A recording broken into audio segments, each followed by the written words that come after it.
আসসালামু আলাইকুম ওয়া রাহমাতুল্লাহি ওয়া বারাকাতুহু। আলহামদুলিল্লাহ, আল্লাহ পাকের অশেষ রহমতে আপনাদের দোয়ায়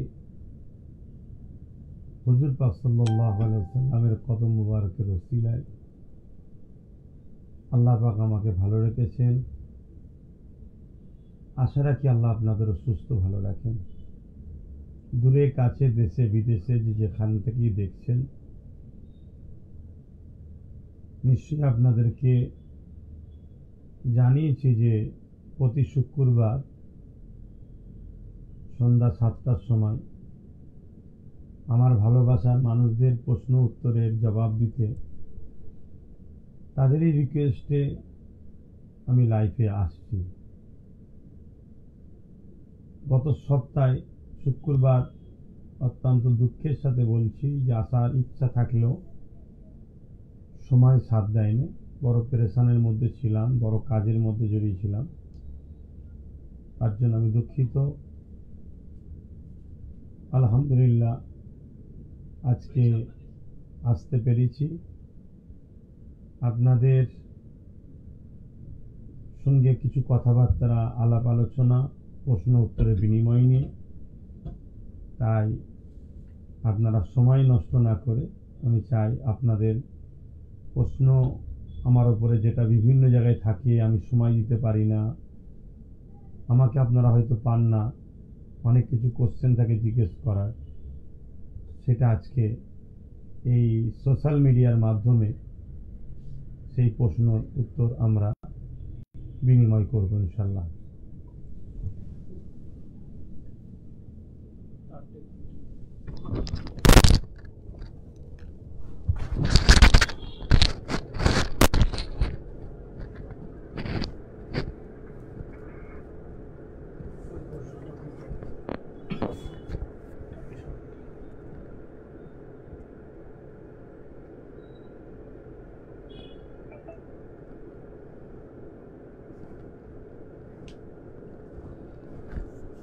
ফুরফুরা শরীফ আহলে সুন্নাতুল জামাতের সদস্যদের প্রশ্ন যে আমডাঙ্গা অশোকনগর এবং আজকের দিনে নদিয়ার হরিণঘাটায় ওয়াকফ সংশোধনী আইন বাতিলের দাবিতে যে বিক্ষোভ সভা বা প্রতিবাদ সভা অনুষ্ঠিত হতে চলেছে, সেখানে প্রশাসনের বাধা দেখা যাচ্ছে এবং আজকের দিনে হরিণঘাটায় নদিয়ায় প্রশাসন দাঁড়িয়ে থেকে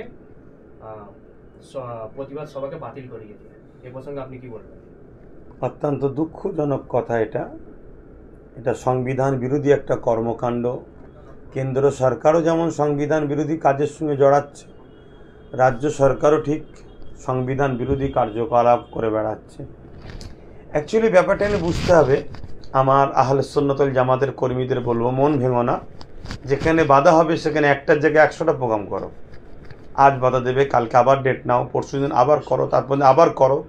সংবিধানকে বাঁচাবার স্বার্থে এ প্রোগ্রাম করতেই হবে, এভাবে এগিয়ে যেতেই হবে।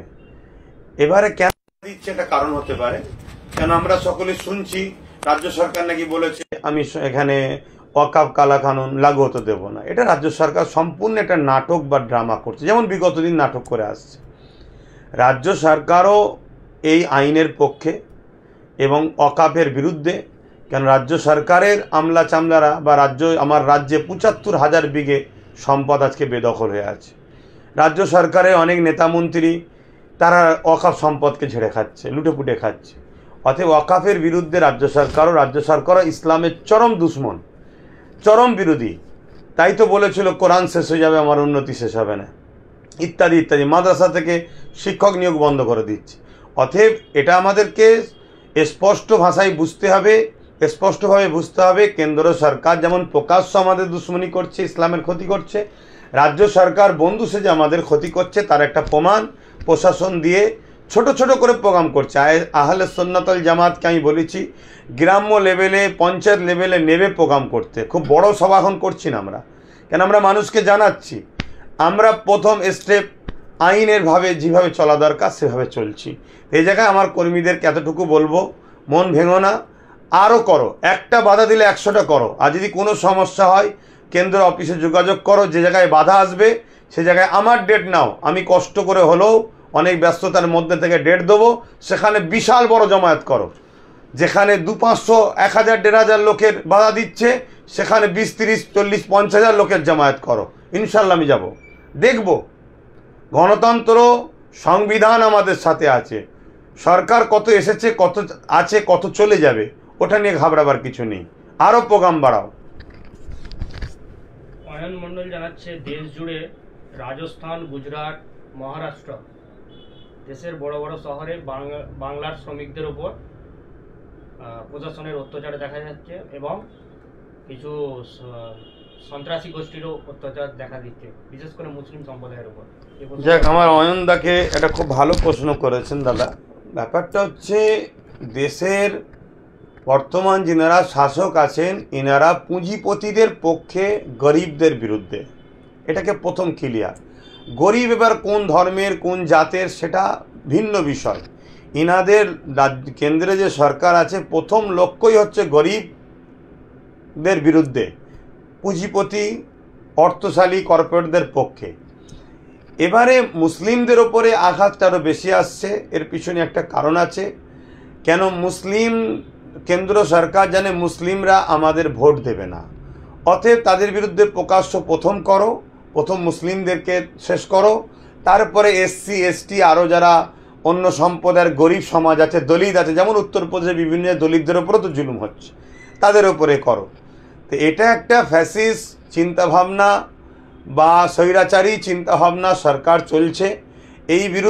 এর বিরুদ্ধে আমাদেরকে সংবিধানকে মান্যতা দিয়ে সমস্ত দেশবাসীকে ঐক্যবদ্ধ হতে হবে, পিছিয়ে পড়া মানুষকে এক হতে হবে, নয় আগামী দিন আমার দেশ এবং দেশের একটা বড় অংশ গরিব সমাজ, তারা ধ্বংসের মুখে আরও এগিয়ে যেতে চলেছে। এটা আমি আমার দাদাকে বলবো, আসুন আমরা সবাই একত্রিত হয়ে এই ফ্যাসিস্ট চিন্তাভাবনা কেন্দ্র জালিম সরকারের বিরুদ্ধে আমরা সংগঠিত হই।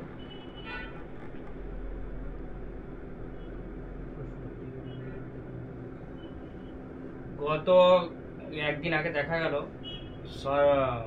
সরকার দ্বারা দীঘায় মন্দির উদ্বোধন, এই প্রসঙ্গে কি বলবেন? দেখুন, ধর্মীয় বিষয় নিয়ে আমি কোনো রকম কথা বলাটা ঠিক পছন্দ করি না, তবে ধর্মকে সামনে রেখে তো আজকে রাজনীতি হচ্ছে।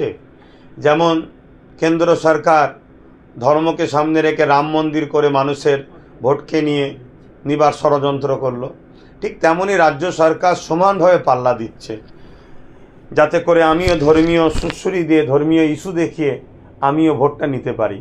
তবে মনে রাখবেন, এই দুই সরকার টাকার ইপিট আর উপিট, দুই সরকারই দেশের সম্পদকে তছনছ করছে। আজকে আমাদের রাজ্যের স্কুলগুলো বন্ধ হয়ে যাচ্ছে, আমাদের রাজ্যে 26,000 চাকরি বাতিল হয়ে গেল, কত ছেলেদের লাইফ নষ্ট হচ্ছে। আমার রাজ্যের বেকারত্ব দিনকে দিন বাড়ছে, আমার রাজ্যের যারা ডিএ পাচ্ছে না, বিভিন্ন বিষয়ে রাজ্যে, তারপর চিকিৎসার ব্যবস্থা নাই। আজকে যে মেদিনীপুরে হলো, পূর্ব মেদিনীপুরে যথেষ্ট আমি যাই, বেশিরভাগ মানুষ তারা ঝুপড়ির মধ্যে অনেক গরিবীভাবে জীবনযাপন করে, বন্যা হলে প্রায় ডুবে যাচ্ছে, প্রায় সেই এলাকা মানুষ পানির কবলে চলে যাচ্ছে, সেদিকে খেয়াল নাই। সেখানে কি করছে? ধর্মের একটা সুশ্রী দিবার জন্য রাজ ফান্ড থেকে, যেটা সংবিধান বিরোধী, দেশের একজন সরকারের এটা কাজ নয়, রাজ্যের সিএমের এটা কাজ নয়, কিন্তু সে বিষয়ে কাজ দিয়ে একটা বিভাজনের রাজনীতি করতে চাইছে। যেভাবে কেন্দ্র সরকারও করছে, রাজ্য সরকারও সমানভাবে পাল্লা দিচ্ছে। আমি আগেও বলেছি, আজও বলছি, এই দুই সরকার টাকার ইপিট আর উপিট উভয়েরই মাথার টিকি বাঁধা আছে নাগপুরের দরবারে। মুন্নাফ খান ও আলিয়া আফসার জানতে চাইছে যে আপনি কবে মালদায় আসছেন আর ক্যানিংয়ে কবে যাচ্ছেন? দেখুন, এটা তো সে খাতায় আছে প্রোগ্রামের বিষয়গুলো ভাই, আমি এই বিষয়ে খাতা না দেখলে বলতে পারবো না। তবে অবশ্যই আমার প্রোগ্রাম থাকলে আপনারা খবর পাবেন। আমার PABS এবং আমার এই যে পীরজাদা এমডি আব্বাস সিদ্দিকী যে পেজ এবং আমার যে নম্বর আছে, সেই নম্বরে কন্ট্যাক্ট করবেন। আমার যে PA আছে সে ফোন উঠাবে, অবশ্যই আপনাদের সঙ্গে কথা বলবে। এগুলো খাতায় আছে, আমি ঠিক জানি না। উত্তরবঙ্গে কি ওয়াকফ সংশোধনী আইন প্রত্যাহারের দাবিতে আপনি কি সভা করবেন? দেখুন, সভা তো পুরো দেশ জুড়ে চলছে, সব জায়গাতেই সভা হওয়া দরকার। অবশ্যই আমার প্রোগ্রাম সব জায়গাতেই হবে, কিন্তু আমি আহলে সুন্নাত ওয়াল জামাত দীর্ঘ 9 বছর ধরে আমি সংগঠন চালাচ্ছি এবং দীর্ঘ 9-10 বছর ধরে আমি আন্দোলন করছি অকাপ বাঁচাও নিয়ে, এবং জল জঙ্গল সম্পদ প্রত্যেকটা পিছিয়ে পড়া মানুষের হয়ে আমি আওয়াজ তুলছি। তাই আজও আমার বিভিন্ন জায়গায় আহলে সুন্নাত ওয়াল জামাতের নিচতলার যারা কর্মী আছে তাদেরকে দিয়ে ছোট ছোট করে প্রোগ্রাম করে সর্বধর্মের মানুষকে জাগাচ্ছি যে অকাপটা শুধু মুসলমানদের বিষয় নয়, একটা ধর্মীয় বিষয়। যেমন অকাপ যে আইনটা হয়েছে সংবিধান বিরোধী, তা আমার অমুসলিম ভাইদেরকেও সজাগ করা দরকার যে আপনাদেরও দেওবত্ব সম্পদ আছে। আমাদের যেমন অকাপ কমিটি, আপনাদের দেওবত্ব কমিটি, যেমন জল জঙ্গল আদিবাসীদের আগে জল জঙ্গল নিয়েছে, তারপরে অকাপ নিচ্ছে, কালকে আপনাদেরও নেবে। এই কাজ আমাদের ছেলেদের চলছে। অবশ্যই আমার উত্তরবঙ্গের যত মানবপ্রেমিক মানুষ আছেন, জাতি ধর্ম বর্ণ নির্বিশেষে, বিশেষ করে আমার ভালোবাসার মানুষ, অবশ্যই আপনারা প্রস্তুত থাকেন। আগামী দিন পুরো দেশ জুড়ে ততদিন পর্যন্ত আন্দোলন হবে। এই আন্দোলন তো আমি চালিয়ে আসছি, আগামীতেও চালাবো, যতদিন না এই অকাপ শুধু কালা কানুন বাতিল নয়, আমাদের আমরা পুনরায় সমস্ত সম্পদকে উদ্ধার করে আমরা যতক্ষণ না ফিরে পাচ্ছি, আন্দোলন আমাদেরকে চালিয়ে যেতে হবে। এটা আমাদের ইমানি দায়িত্ব তো বটে। 4 তারিখে আপনার ক্যানিং এ প্রোগ্রাম আছে, যারা প্রোগ্রামের উদ্যোক্তা তাদেরকে পুলিশে হ্যারাস করছে। দেখুন, পুলিশ আর পুলিশের ইউনিফর্মে পার্টির ক্যাডার দুটো জিনিস আলাদা। পুলিশ এটা করছে আমি কখনো মানতে পারি না, কেন পুলিশ সংবিধানের ওপরে হাত রেখে শপথ নিয়েছে আমি সংবিধানেই মান্যতা দেবো। এরপরও যদি মনে হয় কোনো পুলিশ সংবিধান বহির্ভূত কাজ করছে, সেটা আমাদের জন্য তাহলে খুবই দেশের জন্য দুঃখজনক। তবে আমার বিশ্বাস প্রশাসন এরকম কাজ করবে বা কারো দালালি করবে, কারো চাটগাড়ি করবে, যারা উপযুক্ত মানে কোয়ালিফাই দিয়ে পরীক্ষা দিয়ে চাকরি পেয়েছে তারা করতে পারে না। তবে হ্যাঁ, প্রশাসনের ইউনিফর্মে পার্টি তার কিছু গুন্ডাকে ঢুকিয়ে দিয়েছে, তারা দলদাস হয়ে পার্টির কর্মীদের, পার্টির নেতাদের হুকুমের ইশারায় চলছে। এই বিষয়ে আমি একটাই কথা বলবো সাধারণ জনগণকে, আপনারা আরও সক্রিয় হন, আরও সংগঠিত হন। এখন যদি লড়াইয়ে নামি 2-5 জনের জান গেলেও হয়তো আমরা এই দেশের সংবিধান বিরোধী যে প্রশাসনের ইউনিফর্মে যে গুন্ডা ফিট করে যে কাজ চলছে এটাকে রুখতে পারবো। যদি আজকে এটা দেখে আমরা চুপ করে যাই, আগামী দিনটা কিন্তু আরও ভয়ানক দিন আসবে, আরও কঠিন দিন আসবে, যেদিন কিন্তু আমাদের রুকা কোনোভাবে সম্ভব হবে না। এবং যিনারা জলসা কমিটির মানুষ আছেন, আপনারা কোনো চিন্তা না করে, অন্যায় তো হবে, জুলুম হবে, আপনি হকের পক্ষে থাকবেন, আপনার উপর জুলুম হবে এটা ভাবতে গেলে হবে না। কিন্তু এখন যে জুলুমটা হচ্ছে, এর থেকে ভয়ানক জুলুম কিন্তু অন্য অন্য জায়গাতে হচ্ছে। কাল কিন্তু আপনার পরিবার, আপনার সন্তান, আপনার বাচ্চার ওপরে আরও ভয়ানক হবে যদি আপনারা চুপ করে যান, পিছিয়ে যান। আপনারা আরও মজবুত হয়ে এগিয়ে যান। প্রয়োজন হয় আপনারা যোগাযোগ করুন, কেসের মাধ্যমে আমরা আইনের মাধ্যমে এর সমাধান আমরা বুঝে নেব ইনশাল্লাহ। আজকে রাজ্যের মাধ্যমিকের ফলাফল ঘোষণা হয়েছে, পরীক্ষার্থীদের যারা উত্তীর্ণ হয়েছে তাদেরকে কি বলবেন? এবং দেখা যাচ্ছে আপনার বিধানসভা জাঙ্গিপাড়া এলাকারও একজন ছাত্রী সে 9ম স্থান অধিকার করেছে। হ্যাঁ, আমি শুনেছি, আমি খুবই খুশি। এটা আমাদের গর্ব যে আমাদের মায়ের যা যিনারা নারী, তিনারাও শিক্ষাতে অনেক এগিয়ে যাচ্ছে। প্রত্যেকেরই শিক্ষার দিকে এগিয়ে যাওয়া দরকার। প্রত্যেককে আমার আন্তরিক ভালোবাসা, শুভেচ্ছা থাকবে। পাশাপাশি প্রত্যেককে আমি বলবো আরও এগিয়ে যান এবং ভালো IAS, IPS, WBCS এই দিকে যাবার চিন্তাভাবনা যাতে নিতে পারেন, এটা আমি আশা রাখবো। বিশেষ করে আজকে আমার দেশকে বাঁচাবার জন্য আমাদের নতুন প্রজন্মকে আমাদের শিক্ষার দিকে আরও এগিয়ে আসতে হবে। তবে দুঃখের বিষয়, আমাদের নতুন প্রজন্মের মেরুদণ্ডকে, আমাদের শিক্ষা ভবিষ্যৎকে ধ্বংস করার জন্য কি কেন্দ্র কি রাজ্য একসাথে সেটিংভাবে শিক্ষাকে ধ্বংস করে দিতে চাইছে, স্কুলগুলোকে বন্ধ করে দিতে চাইছে।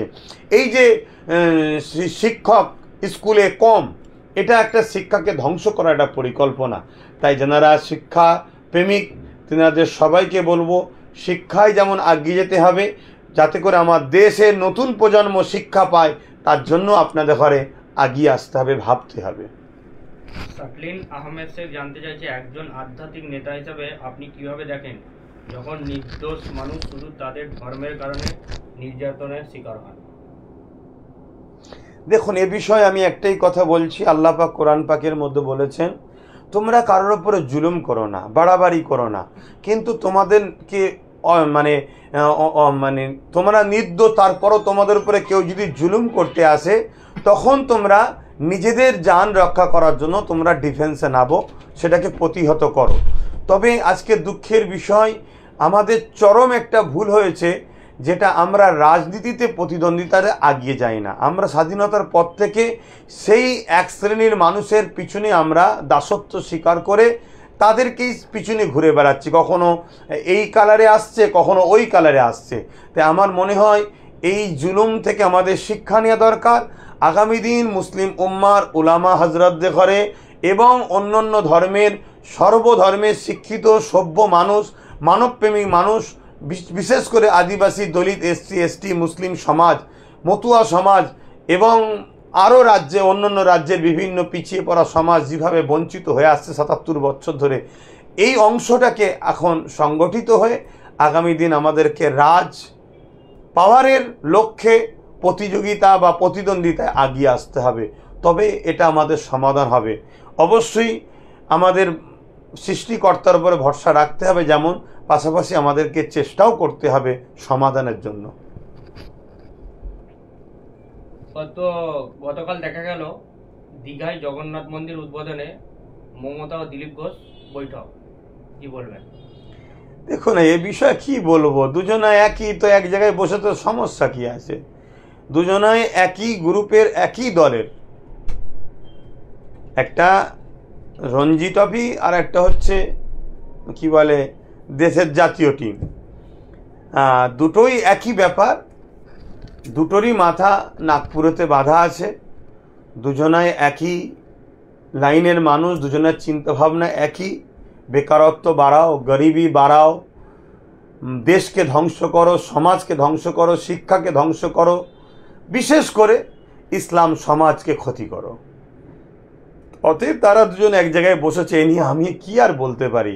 আমি একটাই কথা বলবো, এগুলো দেখে মানুষের শিক্ষা নেওয়া উচিত, মানুষের ভাবা উচিত যে আমরা কাদের হয়ে কাদের বিরুদ্ধে লড়ি আর কাদের হয়ে কাদেরকে শেষ করছি। কিছুদিন আগে আমডাঙ্গায় একটা ভুজপাক্স ইসলামকে নিয়ে একজন কটূক্তি করেছিল, তাকে অ্যারেস্ট করেনি মুসলিম সমাজের লোকজন। এটা নিয়ে আন্দোলন করতে গেলে পুলিশ তাদের উপরে নির্মমভাবে অত্যাচার করে, লাঠিচার্জ করে এবং পরবর্তীতে তাকে চাপের মুখে পড়ে অ্যারেস্ট করলেও পরবর্তীতে এমন সেকশন দেয় পরের দিনে জামিন পেয়ে যায়। এখন দেখা যাচ্ছে যাদের উপরে লাঠিচার্জ করেছিল তাদের কি আবার কেস দিয়ে অ্যারেস্ট করছে। পুলিশটা কার? রাজ্য সরকারের। রাজ্য সরকার কি হজরত মোহাম্মদ সাল্লামের বিরুদ্ধে? হজরত মোহাম্মদ সাল্লামের শিক্ষা প্রতিষ্ঠান মাদ্রাসাকে রাজ্য সরকার ধ্বংস করছে, মাদ্রাসাতে কোরআন তুলে দিয়েছে, অতএব তার পুলিশ। হজরত মোহাম্মদ সাল্লামের পক্ষে কেউ কথা বলবে বা হজরত মোহাম্মদ সাল্লামের বিরুদ্ধে কেউ কথা বলবে, তাকে অ্যারেস্ট করবে, এ স্বপ্ন দেখা তো ভুল। অতএব প্রশাসন কেন অ্যারেস্ট করবে? প্রশাসনকে রাজ্য সরকারের হুকুম মেনে চলতে হবে, না হয় প্রশাসন বিভিন্নভাবে চাপে পড়ে যাবে। অতএব সব কিছুর মূলে ভাই আমি যেটা মনে করি আমাদের নিজেদের দোষ। আমরা সব কিছু ছেড়ে দিয়ে বসে আছি। আমরা 33% 2011 মুসলমান, সেন্সার অনুযায়ী আজকে ক পার্সেন্ট আমি জানি না, গত 21-এ 28% মুসলমানের বেশি রাজ্য সরকারকে ভোট দিয়েছে। সেই 28% মুসলমান এবং পৃথিবীর প্রত্যেকটা মানবপ্রেমী মানুষ হজরত মুহাম্মদ সাল্লামকে সম্মান করে, সেই অমুসলিম হলেও শ্রদ্ধা সম্মান করে। বিশেষ করে আমরা যারা মানি, আজকে বাংলার 33% ধরেই চলছি, তাদের মধ্যে থেকে 28% মুসলমান টিএমসিকে ভোট দিয়েছে। এই 28% মুসলমানেরও ধর্ম নেতা এবং সামাজিক নেতা, সর্বদিক দিয়ে তিনি নেতা। তিনি মানুষকে জাহিলিয়াত থেকে বাঁচাবার জন্য এসেছেন, তিনি স্রষ্টার পক্ষ থেকে আখেরি মেসেঞ্জার। যেমন আরও মহামনীষীরা এসছেন, তাদেরকে আমরা সম্মান করি। তো যাই হোক, তিনার বিষয়ে কথা বলেছে, এ বিষয়ে রাজ্য সরকারের তো উচিত প্রশাসনকে দিয়ে ওই মানবরূপী পশুটা যে সমাজের শান্তিকে বিঘ্ন করছে তাকে অ্যারেস্ট করা দরকার, তাকে উপযুক্ত শাস্তি দেওয়া দরকার। কিন্তু দেবে না। কেন দেবে না? 28% মুসলমান, তার কাছে হজরত মোহাম্মদ সাল্লামের থেকেও রাজ্য সরকার প্রিয়। রাজ্য সরকার খুব ভালোভাবে বুঝতে পেরেছে এই 28% মুসলমান এরা 500,000 টাকার দালাল আমার কাছে ভিক্ষা দিলে দেখা আমাকে কিনে নেবে। তাই এই মনোভাব নিয়ে তাকে না ধরে উপরন্ত মুসলমান যারা তারা ধর্মপ্রাণ নিজের নবীর জন্যে কষ্ট হয়েছে, নিরীহ মুসলমান আন্দোলন করেছে, তাদের উপরে লাঠিচার্জ করেছে, জুলুম করেছে, আগামী দিন তাদেরকে নিরীহভাবে কেস করবে। খুব ভালোভাবে এই বিষয়টা আমি একটা কথা বলছি, শোনেন। এটা একটা পরিকল্পনার নাটক চলছে। কি নাটক? মুসলমানদের ঘরে মিথ্যা মামলায় জড়াও। কেন জড়াও? এই মামলায় জড়ালে ওদের আর্থিক কাঠামোটা আস্তে ধ্বংস হবে। কোটি কোটি মুসলমানকে কেস দাও, তাহলে পুরো দেশ জুড়ে, তাহলে আর্থিক দিক দিয়ে ধ্বংস হবে। দ্বিতীয় নম্বর কথা, যে মুসলমানটাকে কেস দেবে তাকে একটা কেসের ভয় থাকবে, তাকে প্রশাসন দিয়ে এমনভাবে পেটো যাতে করে তার মধ্যে একটা আতঙ্ক তৈরি হয়, আগামী দিন কোনো অন্যায়ের বিরুদ্ধে যেন সে সামনে না গিয়ে আসে। 4 নম্বর কথা, সে ধর্ম থেকে যেন আস্তে আস্তে পিছিয়ে যায়, ধর্মের ওপর যে দরদ টান এটা যেন কমে যায়। এই জায়গায় দাঁড়িয়ে থেকে আমি 28 আর 33-এর বিভাজনে যাচ্ছি না, কমসে কম ভুল হওয়ার পরও মানুষের শিক্ষা নেওয়া দরকার। যদি সামান্যটুকু মনুষ্যত্ব থাকে, এই সরকারের হজরত মোহাম্মদ সাল্লামের বিরুদ্ধে যে কার্টুন তৈরি করেছে তাকে অ্যারেস্ট না করে নিরীহ মুসলমানগুলোর উপরে প্রশাসন দিয়ে মারল, এবং তাকে কি বলে এখন নতুন করে যারা আন্দোলন করেছিল তাদেরকে কেস দিয়ে তোলার যে মুসলিম বিদ্বেষী সরকারের যে মনোভাব দেখাচ্ছে, অঙ্গীকার করুন গণতান্ত্রিক প্রক্রিয়ায় আগামী দিন এ সরকারকে আমাদেরকে জবাব দিতে হবে। আর জবাব দিয়ে অন্য কারো দালালি করলে হবে না, নিজেদের ঘরে রাজনীতির পাওয়ারের প্রতিযোগিতায় আসতে হবে। ডক্টর বাবা সাহেব আম্বেদকর যেটা বলেছে, সংখ্যা অনুপাতে ভাগিদারি। আমরা 33 হোক, 30 হোক আর 10 হোক, সংখ্যা অনুপাতে আমাদের এমএলএ থাকবে, এমপি থাকবে, পাওয়ার থাকবে, রাজনীতির দল থাকবে, তবে আমরা আগামী দিন কামিয়াবি হব। না হয় আগামী দিন আরও ঘটবে, ইচ্ছা করে করা হবে। একজন দুজনকে দিয়ে বলবে যে তুমি হযরত মুহাম্মদ সাল্লাল্লাহু আলাইহি ওয়াসাল্লামের বিরুদ্ধে বলো, কোরআনের বিরুদ্ধে বলো, আল্লাহর বিরুদ্ধে বলো, তোমার কোনো চিন্তা নেই। তোমাকে যদি খুব চাপাচাপি হয় তুলে নিয়ে যাব, হালকা কেস দেবো, জামিন নিয়ে চলে আসবে, তোমাকে অনেক পুরস্কৃত করা হবে, তোমাকে অনেক সম্মানিত করা হবে।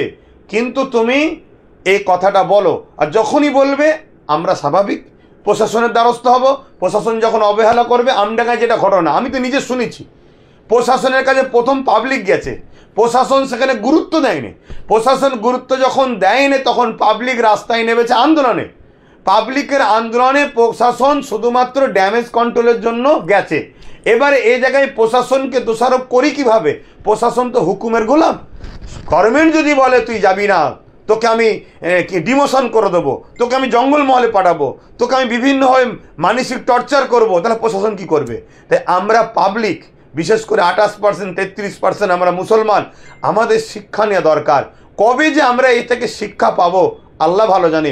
যদি আমাদের কপালে শিক্ষা না থাকে আল্লাহ আযাব দিয়ে ধ্বংস করে দিক, কিন্তু মুহাম্মদ সাল্লাল্লাহু আলাইহি ওয়াসাল্লামের অপমান দেখার পরও যে মুসলমান এই জালিম ইসলাম বিরোধী মুহাম্মদ সাল্লাল্লাহু আলাইহি ওয়াসাল্লাম বিরোধী সরকার, এই সরকারের দালালি করবে, তাদের ধ্বংস হওয়াটাই দরকার আমি মনে করি।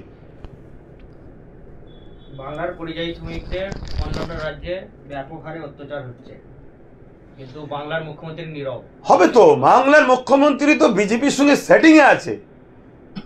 এটা তো একটা বিভাজন। শোনেন, বাঙালিদের ওপরে এমনি সবার একটা রাগ আছে, বাংলা ভাষাভাষীর ওপরে। ইতিহাস বলছে বাংলায় অনেক সময় অনেক বাইরের অন্য রাজ্য থেকে অনেক এসে হামলা করেছে, মারাঠা থেকে শুরু করে অনেক হামলা করেছে। অতএব বাঙালিদের ওপরে একটা আক্রোশ আছে। বাঙালিদের ওপরে আক্রোশের কারণটা কি? অনেক জায়গার লোকই স্বাধীনতার জন্য অবদান আছে, আমি অস্বীকার করছি না, কিন্তু বাংলা যে সন্তান দিয়েছিল স্বাধীনতার জন্য, নেতাজি থেকে শুরু করে তিতুমি হাফেজ তিতুমির থেকে শুরু করে XYZ, এভাবে অন্য কোনো রাজ্য কিন্তু সেই সন্তান দিতে পারে না কি বলে স্বাধীনতার আন্দোলনে। তাই ইংরেজদের একটা বিশাল রাগ। আজকেও দেশ জুড়ে যেভাবে চলছে, কোন অঙ্গে এরা ইংরেজদের সেই অনুসরণ করে চলেনে বলেন তো? তাহলে সেই জায়গায় বাঙালিদের ওপরে একটা রাগ, আর মুসলমানের ওপরে তো রাগ হওয়াটা স্বাভাবিক। কেন? মুসলমানের কোনো গার্জেন নেই না, মুসলমানের MLA আছে, MP আছে। আচ্ছা আপনারা বলুন, পাঞ্জাবি ভাইয়েরা কত অংশ, তাদের একটা মুখ্যমন্ত্রী আছে। খ্রিস্টান ভাইয়েরা কত অংশ, তাদের মুখ্যমন্ত্রী রয়েছে, সবার রয়েছে। আজকে যারা দ্বিতীয় বৃহত্তম সংখ্যাগরিষ্ঠ ভারতবর্ষে মুসলিম, তারা আজকে 77 বছর ধরে দালালি ছাড়া আর কি করেছে? আমাদের মাথার উপরে অনেক বড় বড় সব কমিটি, বড় বড় সব দল বসে আছে। এরা সারা জীবন দালালি ছাড়া কি করতে পেরেছে? এরা কটা মুখ্যমন্ত্রী, কটা MLA, কটা MP বানাতে পেরেছে? আজকে তার জন্য আমাদের গার্জেন না থাকার জন্য আজকে আমাদেরকে কুকুরের মতো যে যেখানে পাচ্ছে মারছে। এতিম সন্তানকে যেমন সবাই মিলে মারে, কেন এর গার্জেন নেই? আমরা মুসলমান, আমাদের কোনো নেতা নেই, এমপি নেই, এমএলএ নেই, কেউ নেই, যে খুশি আমাদেরকে পিটিয়ে যাচ্ছে। আগামী দিন তো আরও ভয়ানক হবে। আমার যারা পর্যায়ী শ্রমিক ভাই আছেন, বিভিন্ন রাজ্যে আছেন, কি বলতে পারি, আপনাদের সরকার এই পশ্চিম বাংলায় কাজ দেয়নি, কাজের জন্য বাইরে গেছেন। করোনার সময় বলেছিল করোনা এক্সপ্রেস আসছে, বাইরে থেকে এসেছিলেন, কত অপমান হয়েছে। তারপরেও যদি সেই অপমান সহ্য করার পরে একে যদি আবার আপনারা ভোট দিয়ে ক্ষমতায় রাখেন, তাহলে আজকের এই দুর্দশা ভোগ করাটা এটা আপনাদের পাওনা, এটা আপনাদের পাওনা। যদি মনে হয় যে পাওনা থেকে শিক্ষা পাওয়া দরকার, তাহলে শিক্ষা অর্জন করুন, না আগামী দিন আরও ভয়ানক পাওনা আসছে। আর এটাও মনে রাখবেন, আমাদের বাংলাতেও এক ধরনের লোক আছে যারা সুশ্রুতি দেয় মাঝে মাঝে যে অবাঙালিদের রাখা যাবে না, অন্য রাজ্য থেকে আনা যাবে না। এ সব সেটিং, এই সব কিছু মিলিয়ে একটাই লক্ষ্য, ভারতীয় গরিবদের ঘরে শেষ করো। আমি একটু হয়তো কষ্টে জোরে বলে ফেলছি, আমার যারা ভালোবাসার মানুষ সামনে দেখছেন শুনছেন, খারাপ লিলে আমাকে ক্ষমার নজরে দেখবেন। বড় ব্যথা নিয়ে বলছি ভাই, বড় ব্যথা। মানুষ যদি মানুষকে ভালো না বাসে, তাহলে সে মানুষ সুরাতেরা জানোয়ার পশু ছাড়া আর কি? সে কোন ধর্ম টর্ম মাঝাব টাঝাব কোন ভাষাও আমার দেখার দরকার নেই, মানুষ তো নাকি। মানুষ যদি মানুষের না হয়, তাহলে সে মানুষ আবার কিসের? আমি মনে করি সে মানবরূপী একটা দুপায় পশু ছাড়া কিছু নয়। অতএব এই ভাই একটু ইমোশনাল, মানে কষ্ট দেখলে, জুলুম দেখলে একটু বলে ফেলি, মানে হয়ে যায় আমার আবেগে। আমি ক্ষমা চাইছি, কেউ খারাপ নেবেন না। বাংলার একজন সাংবাদিক ময়ূক রঞ্জন ঘোষ সেকুলার দেশ থেকে চলে যেতে বলছে, কি বলবেন? এটা একটা সংবিধানের অংশ হচ্ছে সেকুলার। নিশ্চয়ই জানেন ময়ূক জিনার কথা বলছেন, উনি RTV-র একটা সঞ্চালক সম্ভবত।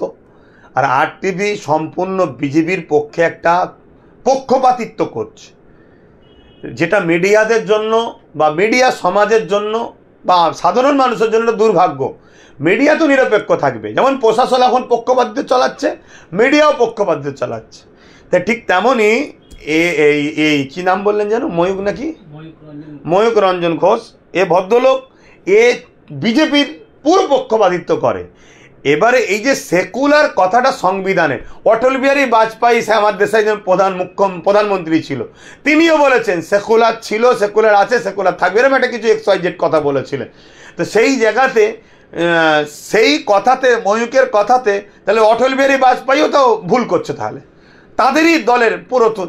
এখন ব্যাপার হচ্ছে এদের হাতে ক্ষমতা, এরাদের লক্ষ্য দেশকে শেষ করব, নাই সংবিধান বিরোধী একটা কথা সেকুলারের বিরুদ্ধে ইমিডিয়েটলি অ্যারেস্ট করা দরকার। রাজ্য সরকার অ্যারেস্ট করবে, কারণ রাজ্য সরকারও মূলত কিন্তু সেই বিজেপিরই লোক, বিজেপির লোক না, বিজেপি সে একটা শুধুমাত্র বামকে সরিয়ে বিজেপির রাস্তা করার জন্য যে কাজটা করছে, সে কাজটা এই রাজ্য সরকারকে দিয়ে করাচ্ছে। আমরা যদি দিল্লির দিকে তাকাই, দিল্লিতে কংগ্রেসকে সরাতে পারছিল না, কেন্দ্র কি করলো, বিজেপি কি করলো, ওখানে কংগ্রেসকে সরাবার জন্য একটা নাটক তৈরি করে কেজরিওয়ালকে বসিয়ে দিল। কেজরিওয়াল এখন পুরো গায়েব, চলে এলো আবার বিজেপি। ঠিক তেমনই পশ্চিম বাংলা থেকে বামকে কোনোভাবে সরাতে পারছিল না। সেই বামকে সরাবে কি করে? একটা সেকুলার মুখ দরকার। এই চলে এলেন আমাদের ঘুমটা টুমটা দিয়ে, আর আমরা হুজুর মানুষ, আহা আমাদেরকে যদি একটু কলমা টলমা পড়ে ফেলে না, সুবহানাল্লাহ আলহামদুলিল্লাহ বলে দেয়, আমরা মনে করি আমাদের সব পাওনা হয়ে গেছে। মাথা মোটা ধ্বংস তো এই একদল মোল্লা মুলি সাহেবদের জন্য আমার জাত ধ্বংস হয়ে যাচ্ছে, আমার কম ধ্বংস হয়ে যাচ্ছে। এরা দালালি ছাড়া দ্বিতীয় কিছু করেনি। মনে পড়ছে কোন এক মসজিদের ইমাম দাড়ি লাল করে মাথায় হাত দিয়ে বলেছিল, মমতার মতো প্রত্যেকটা ঘরে ঘরে যেন একটা করে মেয়ে হয়। হ্যাঁ, তুই ইমাম, তুই তো দালাল একটা। এই রকম যারা দালালদের জন্য আজকে আমার কম ধ্বংস হয়ে যাচ্ছে। তো সেই জায়গায় ভাই আমার ভাষা একটু কড়া হয়ে যায়। কি করব এখন, মানে একেবারে কমকে শেষ করে ফেলছে। কিভাবে খুন করছে মুসলমানগুলোকে আমার দেশে, কুপিয়ে কুপিয়ে মারছে, সব ভিডিও হচ্ছে, কাউকে অ্যারেস্ট করছে দেখছেন, কাউকে ধরা হচ্ছে দেখছেন। এখানে তো বোঝাই যাচ্ছে মুসলিম হত্যা, গণহত্যা হবে ভারতে, আরও হবে, আরও হবে। এ মুসলমান যদি মনে করে দিদি বাঁচাবে, দাদা বাঁচাবে, কেউ বাঁচাবে না, সব বেটা আমাদেরকে কাটবে। সবাই উঠে পড়ে লেগেছে, সব সেকুলার সেজে বসে আছে। সময়ের অপেক্ষা, না এই যে একটু আগে বললেন না দীঘাতে মন্দির উদ্বোধন করার দিনে কি বলেছিল, ওই দিন গোশ কি বলে মাছ মাংস না কি কোনো সব বন্ধ থাকবে 3 দিন। কেন? এটা কিসের গণতন্ত্র?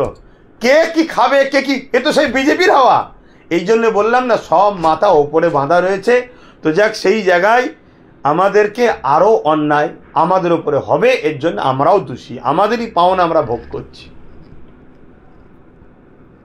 মাদ্রাসা যে ফাজিল ছিল, রেজাল্টে যে ফাজিল লেখা থাকতো সেটা না দিয়ে এখন এইচএস লেখা হচ্ছে।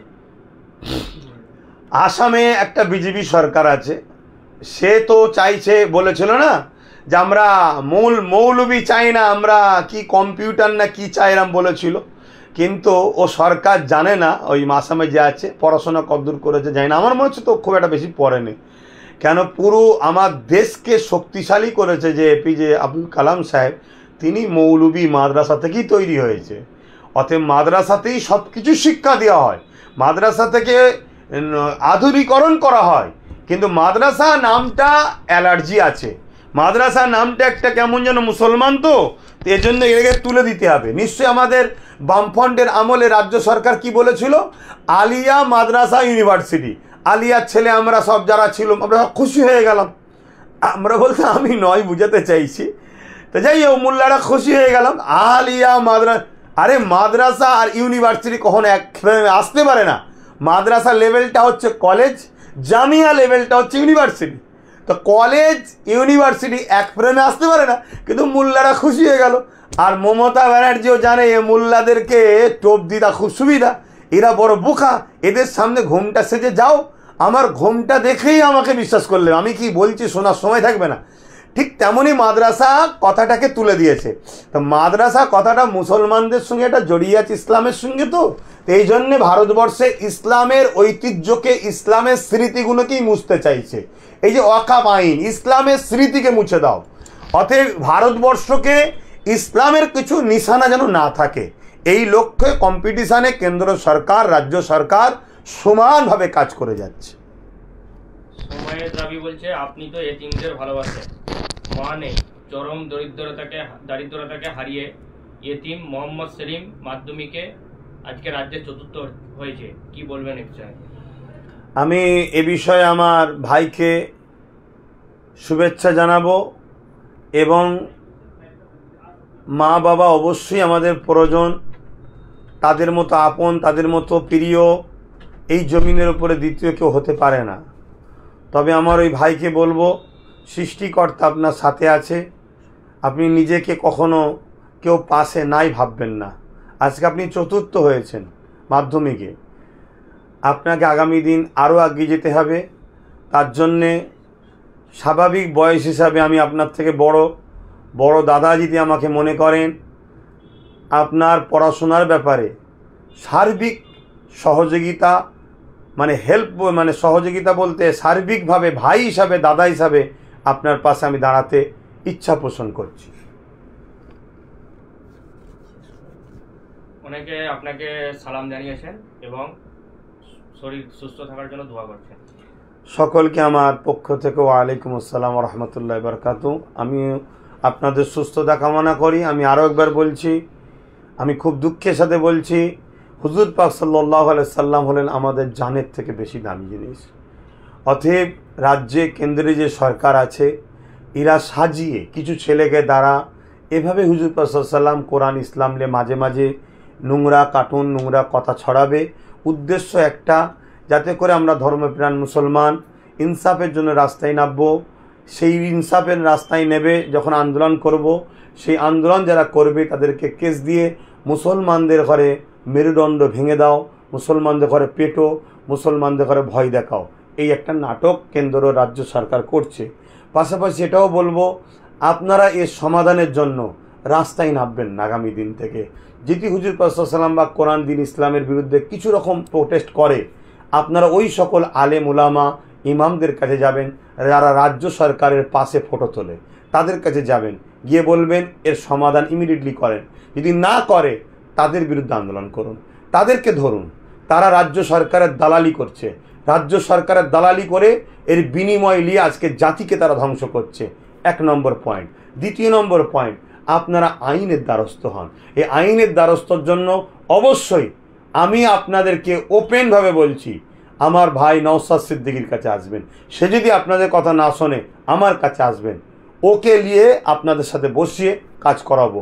তবে আমি বলতে পারি আমার ভাই আপনাদের কথা শুনবে, শুনবে না তা নয়, শুনবে, কিন্তু তারপরও বিকল্প অপশান হিসাবে রাখলাম। তো যাই হোক, এই দুটো ছাড়া তৃতীয় কোনো রাস্তায় যাবেন না। আমার কথা শুনে অনেক মুসলমান বলবে, এ কিরকম মুসলমান রে, নবীর ওপরে বিরুদ্ধে কথা আন্দোলন করবে না?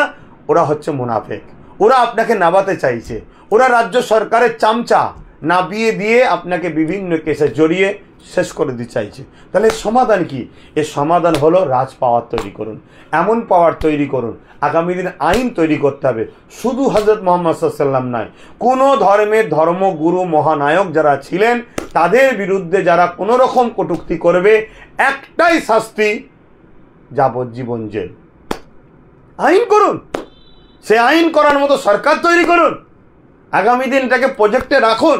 যে সরকার কথা দেবে, ধর্ম কেন, ভারতবর্ষ ধর্মনিরপেক্ষটা দেশ, এদেশে ধর্মের বিভাজন দিয়ে দেশটাকে শেষ করে দিচ্ছে। এখানে আমি আর একটা কথা বলবো, আপনারা জানেন কি জানি না, কত বড় একটা ষড়যন্ত্র হয়েছে জানেন? বনগাঁতে, বনগাঁয় কত বড় একটা ষড়যন্ত্র হয়েছে জানেন? আপনারা তো প্রশ্ন কেউ করলেন না।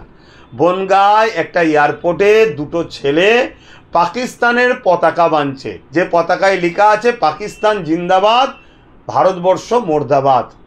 যেটা এই কথাটা বলা আমার জন্য খুবই দুঃখজনক, কারণ আমি হলাম, আমার দেশ মুর্দাবাদ, এটা আমার জন্য দুঃখজনক, কেন আমার দেশ জিন্দাবাদ, কেন এই দেশের আমি নাগরিক। কিন্তু দুজন পাকিস্তানের পতাকা টাঙাচ্ছে, তাতে এই কথা লেখা আছে। স্বাভাবিক এ দুজন মুসলমান হওয়ার কথা সবাই ভাববে, কিন্তু না, দুর্ভাগ্যের বিষয় এ দুজন হলো ইসলাম ধর্মের সঙ্গে কোনো সম্পর্ক নয়, সম্ভবত হিন্দু ধর্মের সঙ্গে কোনো সম্পর্ক তাদের থাকতে পারে। এরা হচ্ছে অমুসলিম, তারা কোন ধর্মের আমি জানি না, অমুসলিম।